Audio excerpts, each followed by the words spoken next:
Sebagai langkah pertama yaitu kita siapkan bahan utamanya yaitu kotoran kambing murni untuk kemudian kita sortir.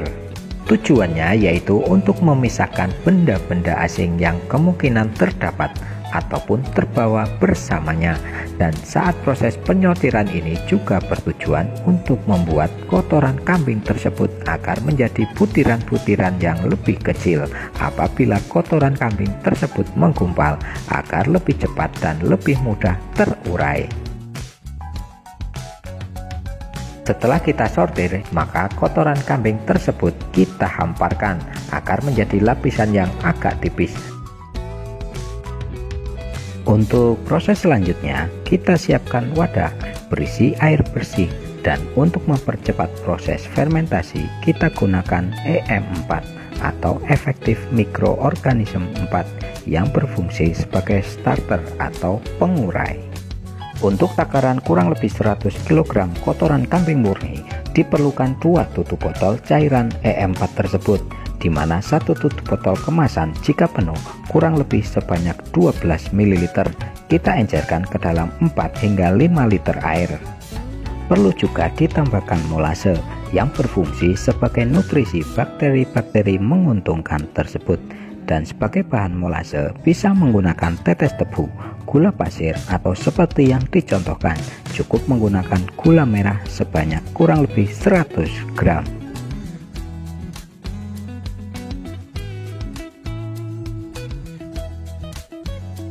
Untuk tahap selanjutnya yaitu kita siapkan botol spray atau tangki sprayer, atau Anda cukup menyiramkannya atau mencipratkan cairan tersebut di atas kotoran kambing. Kita semprotkan cairan EM4 tersebut ke seluruh permukaan dari kotoran kambing tersebut hingga benar-benar merata.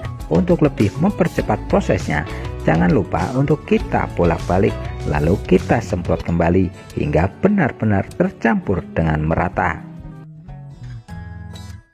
Setelah kita campur dan aduk hingga merata dengan tingkat kebasahan kurang lebih 30 hingga 40%, dengan ciri-ciri apabila kita genggam langsung menggumpal atau tidak mudah hancur, dan ketika kita peras air tidak menetes, maka untuk pembuatan pupuk organik dari kotoran kambing murni dengan skala kecil seperti ini kita cukup menggunakan karung saja. Pada kotoran kambing segar atau belum diolah dan belum benar-benar matang memiliki nilai karbon atau C lebih tinggi dibandingkan nitrogen atau N, hingga jika diberikan kepada tanaman secara langsung akan terjadi rebutan makanan antara tanaman dengan mikroorganisme, dan inilah penyebab tanaman layu. Oleh karena itu pentingnya kotoran kambing tersebut untuk kita olah atau fermentasi terlebih dahulu sebelum kita gunakan. Setelah kita masukkan ke dalam karung, langkah selanjutnya tinggal kita ikat dengan menggunakan tali, lalu tempatkan pada tempat yang teduh atau ternaung, atau bisa ditutup dengan terpal.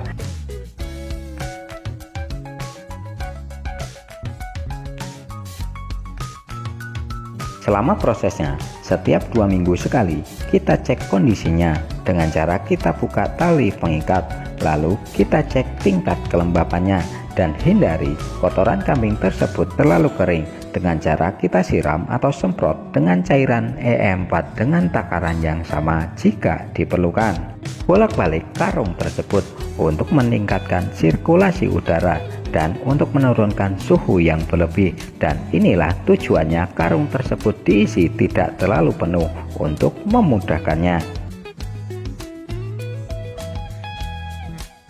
Setelah kurang lebih 2 bulan, hasil fermentasi tersebut bisa kita gunakan dengan cara kita mengangin-anginkan atau menjemurnya di bawah sinar matahari secara langsung, dengan tujuan untuk mengurangi kadar airnya sekaligus untuk mengurangi populasi cacing di dalam kohe tersebut, ataupun untuk mengusir hewan-hewan ataupun binatang kecil yang kemungkinan masih ada di dalamnya.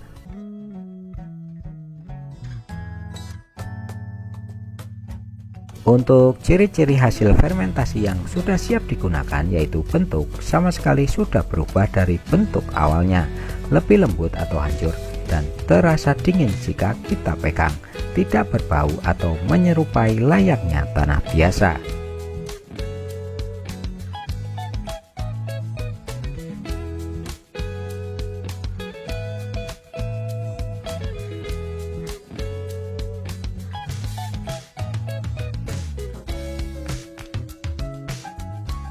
Setelah melewati masa penjemuran selama beberapa jam atau beberapa hari kering dan suhu telah menurun, maka hasilnya bisa langsung kita gunakan untuk tanaman-tanaman kesayangan Anda.